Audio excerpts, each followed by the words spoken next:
તો આજે આપણે રખડતા રખડતા વયા ગયા હતા અંજાર જેસલ તોરલની સમાધિએ અને ત્યાં જઈને આપણે તલવારે જોઈ લીધી હતી।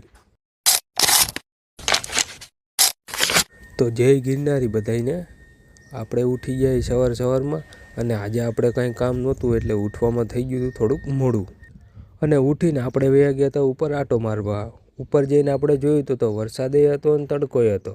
વરસાદ ને તડકો બે ભેગો પડતો હતો અને પછી નીચે આવીને આપણે ટીવી જોતા જોતા કરી લીધો તો નાસ્તો કરીને આપણે થઈ ગયા હતા નાહી ધોઈને ત્યાર અને આપણે નીકળી ગયા હતા બહાર આટો મારવા અને પછી આટો મારીને આપણે આવી ગયા હતા ઘરે અને બેસી ગયા હતા આપણે જમવા અને પછી જમીને આપણે નીકળી ગયા હતા બહાર અને પહોંચી ગયા હતા આપણે માવો ખાવા અને માવો ખાઈને આપણે નીકળી ગયા હતા પાછા અને પછી પહોંચી ગયા આપણા ભાઈબંધની ઘરે અને પછી આપણે ભાઈબંધ નીકળી ગયા અંજાર અને આપણે પહોંચી ગયા હતા જેસલ તોરલની સમાધિએ।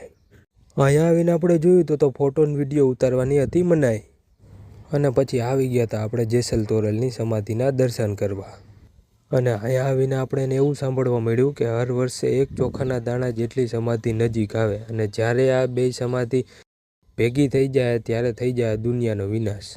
હવે જોઈએ આપણે અને પછી આવી ગયા હતા આપણે તોરી ઘોડીની સમાધિ જોવા અને પછી આવી ગયા હતા આપણે શાહ એન્ડલેન્ડમાં તલવારના શોરૂમમાં અને શોરૂમ જોઈને તો આપણને એવું લાગતું હતું કે અહીંયા આપણને જે જોઈએ એ મળી જાય અને પછી કાઢી લીધી હતી આપણે તલવાર અને પછી આપણે ભેગી કટાનાએ જોઈ લીધી હતી અને પછી આવી ગયા હતા આપણે ઘરે આવીને જોયું તો ટીવીમાં હાલતી હતી મામાના લગ્નની કેસેટ।